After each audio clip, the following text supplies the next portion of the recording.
And she's pretty opinionated anyway. Kinda. Yeah, so it just wasn't your usual self, you know. Frumperella. I was asking Kevin, did she watch the last episode? I don't know. I haven't told anybody. I don't know who watches it. In fact, I haven't watched it. Listen, whatever. But you said your wife did. My wife did. My dad did. What did Donnie think? Yeah, what did old Grubsy He think? he liked it. Yeah? Yeah. Well. Hopefully this voice stuff is Giggles approved now. Yeah, just make sure he's good. You're gonna have to scoot a little bit closer, I My think, goodness, there, Kev. Dennis. Yeah, it's gotta Okay. be right there. I'm just gonna chew on my mic when I talk. There you go. Yeah. People want to hear you, I guess. That's right. Well, it was literally going for 2 minutes, or I don't know. My wife put it on. Wasn't gone very long, and she came back saying, "My husband has this big booming voice, and it's not in there. Something's wrong." I'm like, well, it's probably the microphone. Yeah, it's the mic's fault or the sound guy. It's definitely not mine for not having the mic close enough. Yeah, it's my fault. Well, we're going to get started here, fellas. Good morning and welcome to the, I guess, good morning. You like to say that, Shane. Good morning. Yeah, it all doesn't day matter long. when. Good Yeah. morning. All day long. It's morning somewhere. Yeah. Welcome to the Crosses and Cleats podcast. We are glad that you've tuned back in with us if you watched the first episode. Fellas, last time we talked about James chapter 1, verses 1 through 4, and how we don't like to be tested, but it's a part of life. So anyone have any interesting stories about, family or anything being tested this past week? Not this past week, but I'm also afraid to brag. Oh, well. So, yeah, a knock on wood kind. Yeah, Yeah, absolutely. Yeah. I'm not superstitious, but I am a little stitious, as Well, Michael Scott would say. Mark Weiss told me once, never look a gift horse in the mouth, That's true. and I'm that guy. Yeah. What about you, Kev? It's a pretty clean week this week. Clean. Yeah. Clean week. Clean. That's good.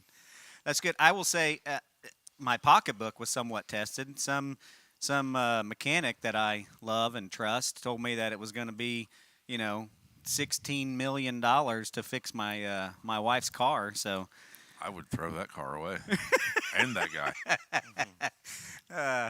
no, yeah, it's just cars are fun, aren't they, Shane?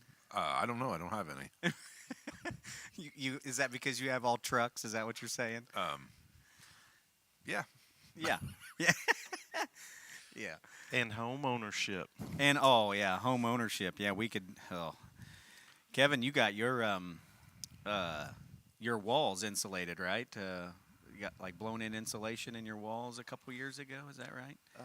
My grandpa already had it done when they came to do it, so I just had it added to the attic. So To the really? yeah, I was surprised. Yeah, I did not know that. We haven't had that conversation because I remember you called that company to come and do it. Yep. And then so they just did the attic.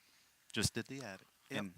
And I'm sure that wasn't cheap either, though. 16 million. 16 million. It wasn't that much, but Close. it got the job done. It's done, and we're good. Yeah, but you're right. I'm glad you mentioned that, Kev. Home ownership, man, that can cost you some buckaroos, right, Shane? Absolutely. Well, it leads to the on our messages there. Kevin said, "People are soft," and I think that's they don't realize how hard life is. Yeah. And to try to do it with some kind of merit, some kind of and I believe a lot of that is probably our generation is probably one of the first, but the way people were raised, all of the things they leave out raising their kids. Oh yeah, you know. I certainly agree with you there. I feel like there was a shift in raising kids we saw in our society, Shane. Particularly, I remember in elementary school, our principal had a paddle when I first went to elementary school. But then by the time I got out of elementary school, we got out of elementary school in 4th grade. Because at Greensburg back then, there was German, I guess maybe it was called German elementary, but it was just 5th and 6th grade.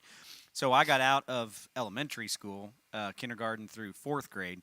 In 4th grade, by 4th grade, our principal didn't have a paddle anymore, or at least students weren't getting paddled. But I do remember, maybe it was 1st, 2nd grade. I can't remember what grade I was in, but I do remember students being paddled, and then that's, like I said, our generation. That's when things started to shift.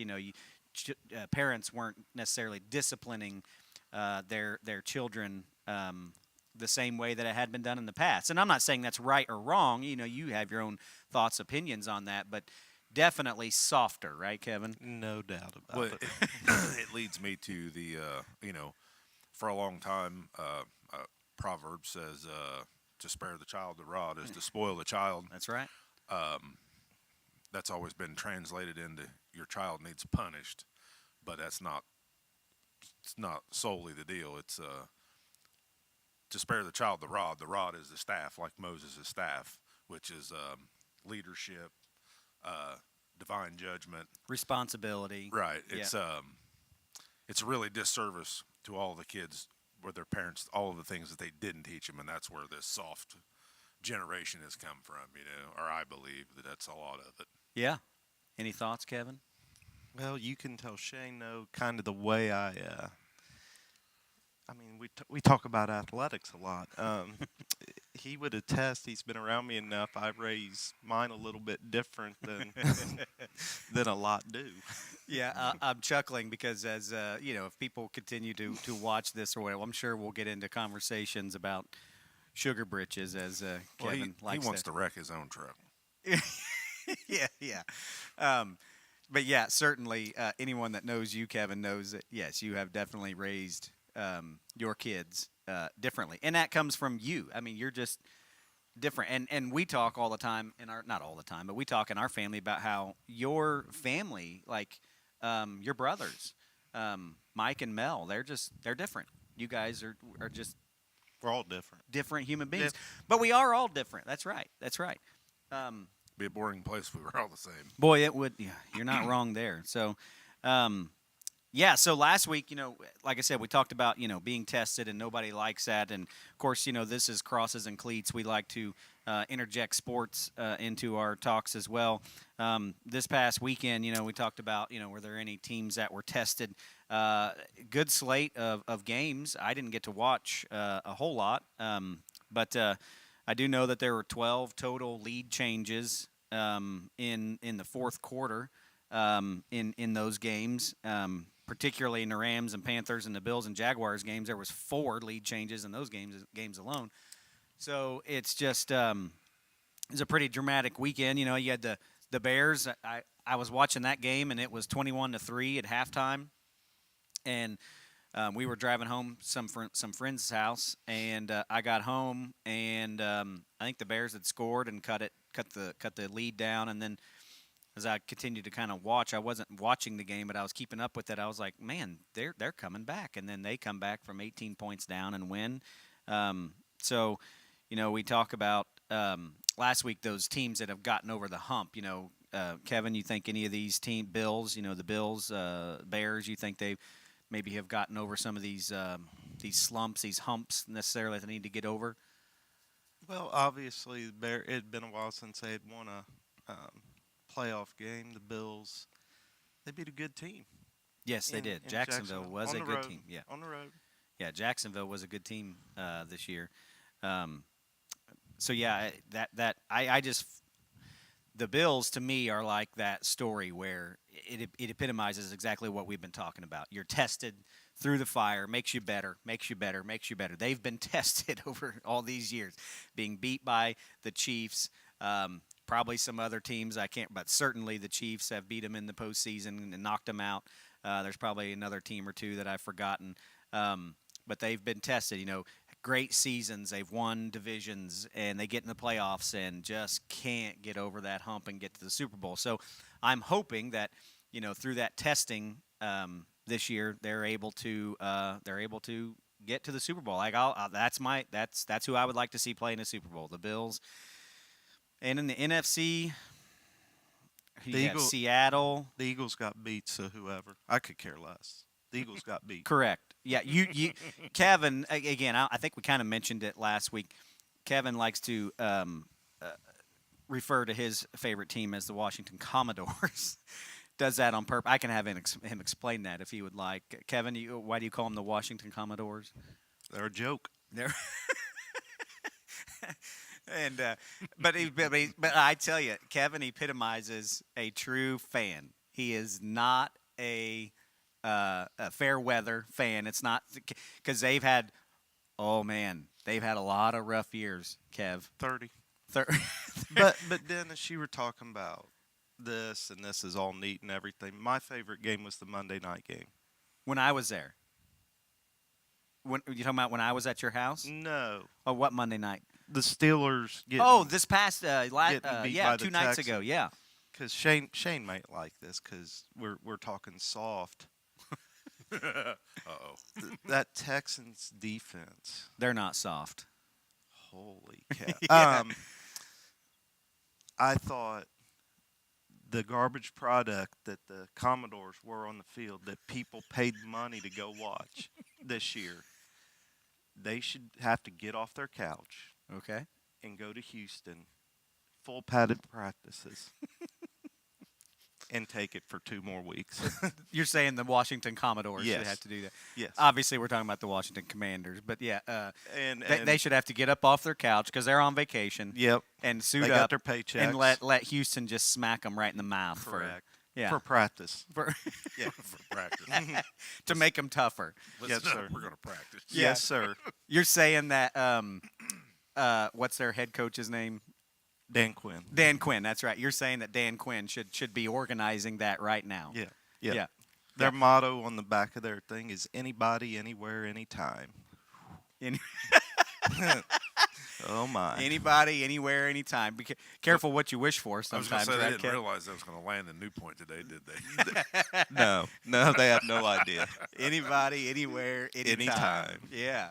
I didn't know that was on. So that's like That's they have Notre all, Dame when they walk out, let's play like a champion today. They have all time, all types of catchphrases and Any time, anywhere, anybody, anywhere, anytime. anybody, anywhere, anytime.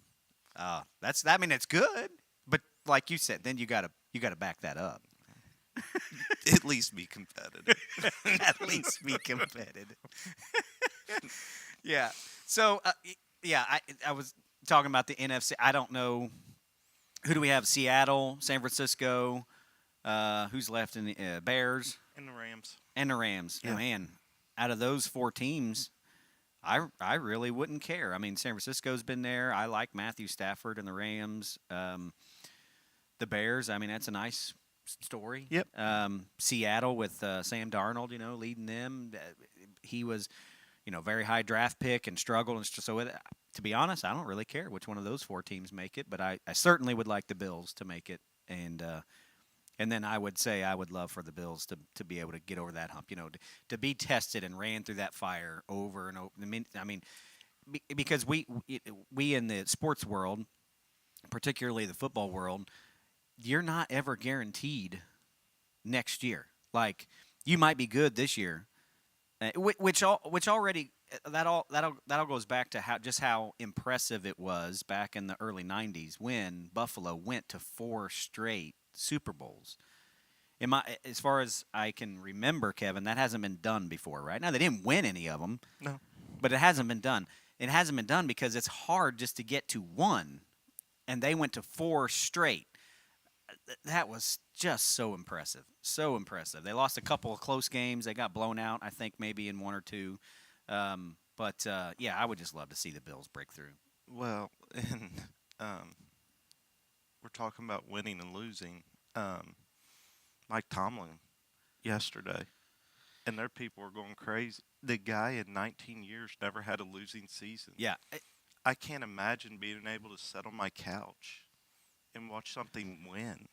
Yeah, right. You know what I mean each week. And I think, I could be wrong, and I hope I'm wrong because I do like to see people succeed. But these Steelers fans might be thinking the grass is greener on the other side, and like you said, he hasn't had a losing season. Now I understand he hasn't broke through recently either. He has won a Super Bowl, but that was back when Big Ben was Yeah, early in the league. I mean, they beat Seattle. I don't remember how many years ago that yeah, was. yeah, a long time ago. Yeah, it was. Because I think hasn't won a playoff game since 16, and that wasn't the Super Bowl, obviously. They've lost 7 straight. That's Yeah. what it was. Yeah, something like that. So, I mean, he's a great coach. He is a great coach, and to be honest, I'd take him as my head coach. I would. But there is something to be said for not breaking through. So, like I said, I hope. I say this. I'm not a big fan of the Steelers, but I do like to see people succeed and have fun. That's just kind of my nature. But they may find out that the grass isn't always greener on the other side. So, yeah. So to get back into our Bible study here, James, we're in James chapter 1. We read through the first 4 verses. Right now we're going to look at verse 5. Verse 5 says, "If any of you lacks wisdom, you should ask God, who gives generously to all without finding fault, and it will be given to you." So what are your guys? Does that mean that God's going to give us ultimate wisdom? Like if it says if we ask for it. So if any of you lacks wisdom, you should ask God, who gives generously to all. I mean, I'm not a smart man, but all I think would include me, you, others. We hope. Well, yeah, thank you. We hope. Without finding fault, and it will be given to you. So if I ask for the winning lottery numbers, I'm going to get that, right? Is that well? Maybe not today. Maybe not today. That's Maybe actually not today. It's actually a pretty good answer, Shane. Yeah. Things happen in God's timing for sure. Well, no, I mean, does this mean that you're literally going to get whatever you ask for? Oh, absolutely not. Okay. And of course, we're talking about Everything wisdom has to here. be in God's will. Sure. It's what you want is not. I'm not going to say it's not important, but that's not how it's going to go every time. Right. Know that. And know. usually, the older you get, hopefully, Right. the wiser you get. We hope. Well, and we all have an opinion of what we consider a wise person. Absolutely. Is it the loudest guy in the room? Maybe for some guys, or the Yeah. person that thinks they're. I like the guy that kind of takes things in, doesn't probably say a whole lot, sits in the back, but when he says something, you better listen. Yeah. I'm with you, Kevin. I like those kinds of people. My wife tells me that I talk too much sometimes, but I think that's just the preacher side of me. Absolutely. I like to talk, but Dennis, you got a position to fill. You have to be. There's a lot of requirements for you to do what you do, and I'm glad that you do it. You do well at it. I'm glad to hear you because, like I said, my wife says I talk too much sometimes. But no, So- I like those kinds of people, Kevin. Those kinds of people who are very wise, and you know that when they speak, it's like, okay, I'm going to listen because this is going to be good. Yeah, they take it in, and it's probably gonna be good. Yeah. And so obviously we understand that this doesn't mean this passage. It says that God who gives generously to all without finding it will be given to you. It doesn't mean that if you ask for things like winning lottery numbers or wisdom with your own health at times. That can be that's just difficult because some people this is hurting. I kind of wish I knew what was going on. That's not exactly what it means. No. So what does this verse mean to you then? Well, to me, it's kind of like salvation opens the door for you to have that relationship.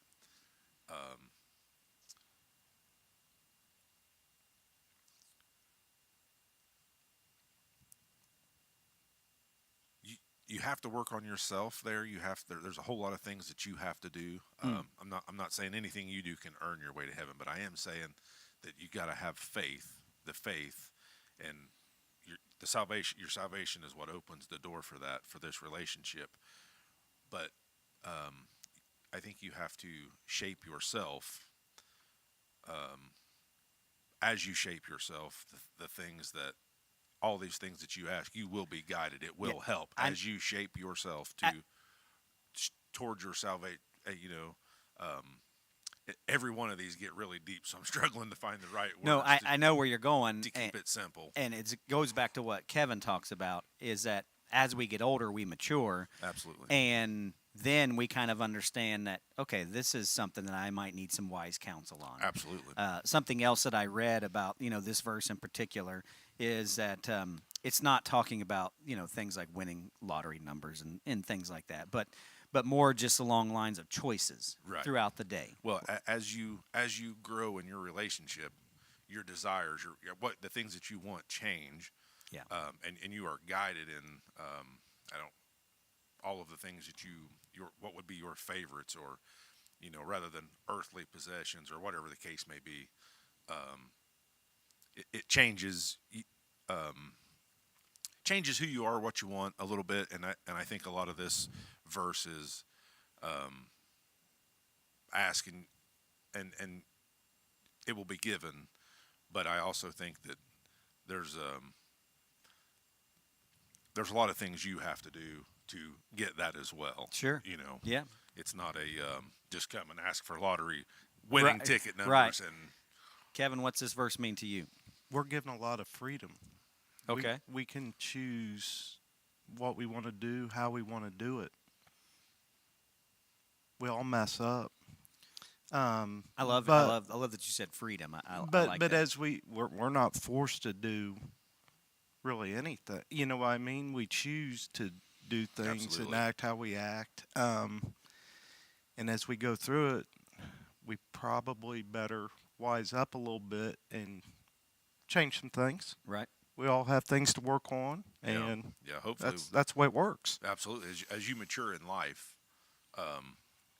because I highly doubt there was ever a 18-year-old kid that said, "Hey, I hope I raised the best son ever," because that's not what they're thinking of. Whereas by the time you're, I don't know, I'm going to say probably most men into their 30s, that's a real concern for them. They want to be raising good men or good children. Right. And I guess everybody different blessings, different values, even as Christian people. But I totally agree that Yeah. So, in doing a little bit of background on this, little research, I found something that said compare James chapter 1 verse 5 with James chapter 3 verses 13 through 17. So I'm going to read that. Again, same writer. This is James. Just a couple chapters later, he says, "Who is wise and understanding among you? Let them show it by their good life, by deeds done in the humility that comes from wisdom." So again, not talking about, God's going to give you wisdom to be able to make, these life-changing choices where, I'm going to place this bet or, get these, Right. Whatever it may be. No, it's more like, no, God gives you the wisdom to make wise choices, We hope. good choices, we right? hope. Yeah, So absolutely. yeah, let them show it by their good life, by deeds done, and the humility that comes from wisdom. But if you harbor bitter envy and selfish ambition in your hearts, do not boast about it or deny the truth. Such wisdom, it's in quotation marks, such wisdom does not come down from heaven. So talking about that wisdom of selfish ambition, that would be the winning lottery numbers, those Right, things, absolutely. or bitter envy. That's what it's talking about. Such wisdom does not come down from heaven, but is earthly, unspiritual. It even says demonic. Demonic. Yeah. For where you have envy and selfish ambition, there you find disorder and every evil practice.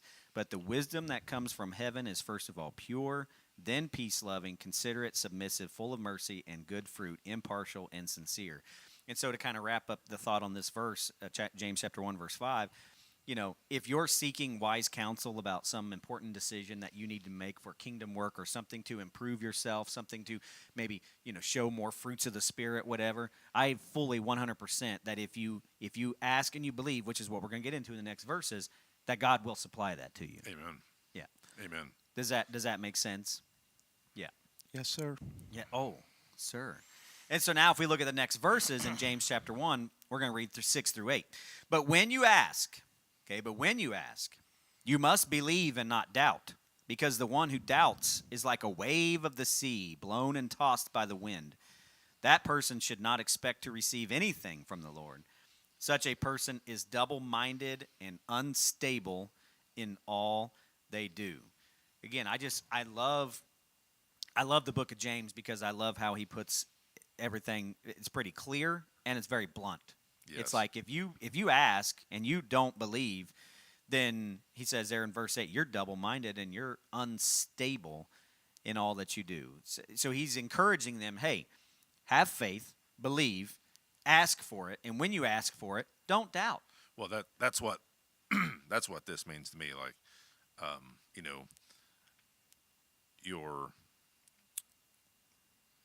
your faith is that's your relationship, and that I believe that's what the point of this is.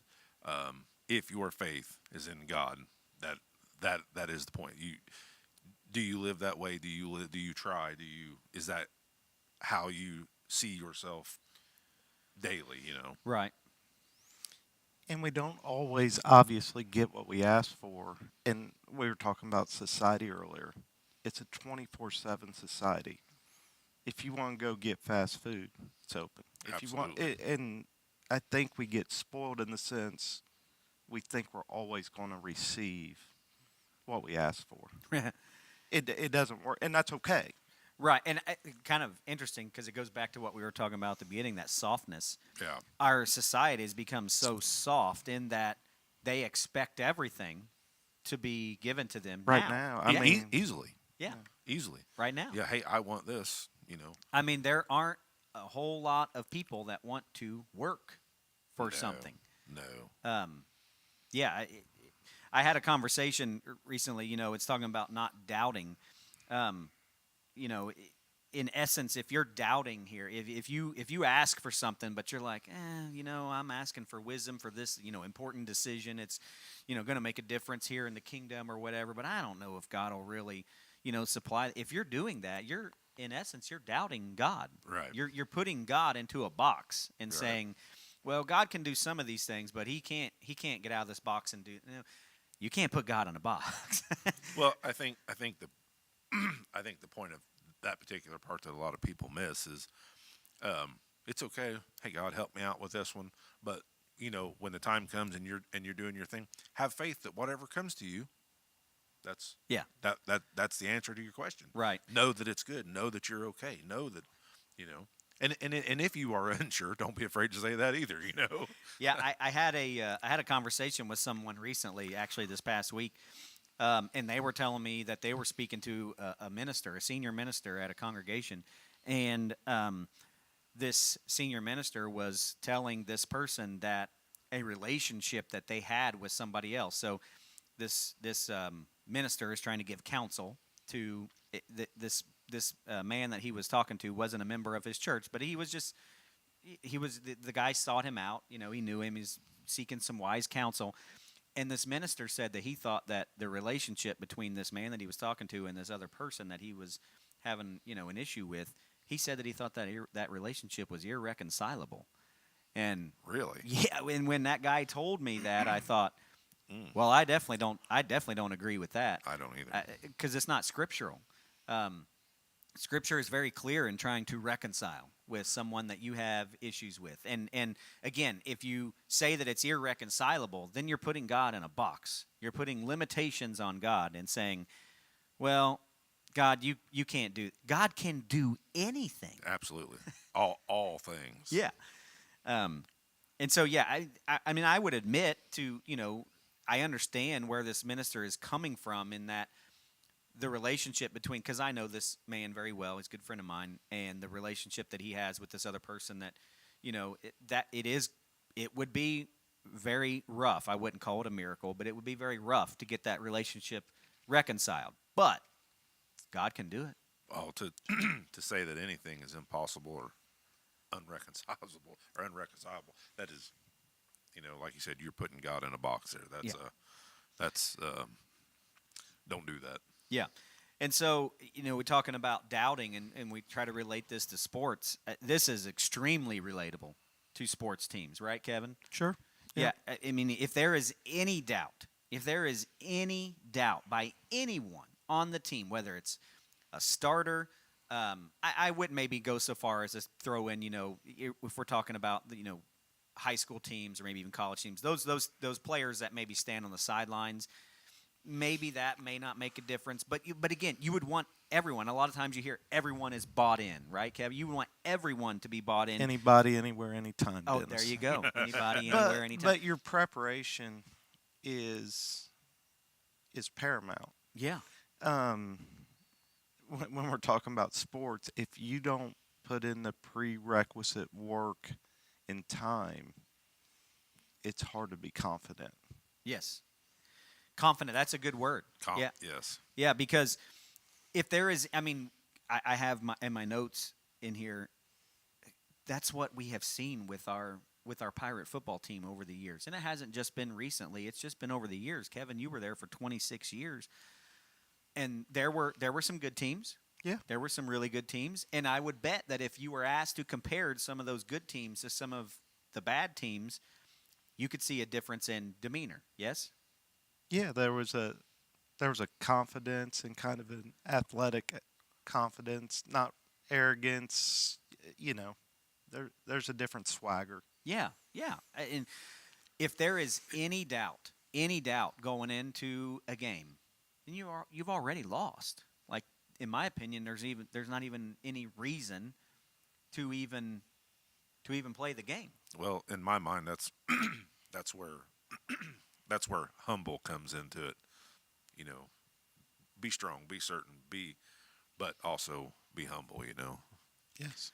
Yeah. or get humbled. Yeah, it's just As a man, more times than not, we run into that through life as we learn. you don't see it in the NFL too often. I mean, we if you watch the NFL, it's very evident that you're dealing with very, very good players that, for the most part, they have confidence. Every now and then you will see some teams where it's like, oh, that they were never going to win. Yeah, but you see it on their faces. They come out. You see this. They haven't even taken this beating yet, but you see it on their face. Oh, sure. You know. I watched it all year. I knew it was coming. I knew it was coming. But I enjoyed watching it because I had nothing to do with it. So, Kevin, you get the NFL package, right? Yeah. And so Kevin gets the NFL package, so he can he's able to watch every Commanders game, not the Commodores, but every Commodes. every Washington game. And so you said you've seen it all year. So it literally, in your opinion, you feel like they went into most games or maybe every game with some sort of doubt, thinking that maybe. Well, these are they had a lot of injuries. I don't know if they were the They statistics. did play with the tell you backup quarterback a lot. that yeah. they were the most injured team and all that, and that's cool. It definitely has an effect at that level. These are professionals. It shouldn't look like that. Yeah. Well, Colts were 8-2, and then our season went real quick. 8-2. Shane, you said you don't watch TV, and I know you watch things on your phone, obviously. I do, absolutely. But Colts were 8-2, and then they finished 0-7 to finish the season. Finished 8-9. So did the Pacers get a new quarterback? Oh, did it? And that right there is Shane's contribution to our sports talk. Yeah, Shane just isn't a big sports guy, but I love having Shane on here because he brings a very unique perspective. So, Well, I get to no matter what I know or what I don't know, I get to bring all those jokes when all the boys are at the house watching ball games. I get to act like that. Yeah. Sit down and act like I'm completely clueless about everything. And it's funny because a lot of times they won't even say anything. They're not sure if I know what I'm talking about or not. Well, fellas, anything to wrap this up? No, sir. I think we're ready to roll, Dennis. We're ready to roll. Well, again, we thank you all for joining us. And again, if you have enjoyed this, please like and subscribe. And hey, we'll catch you next time. God bless. All right.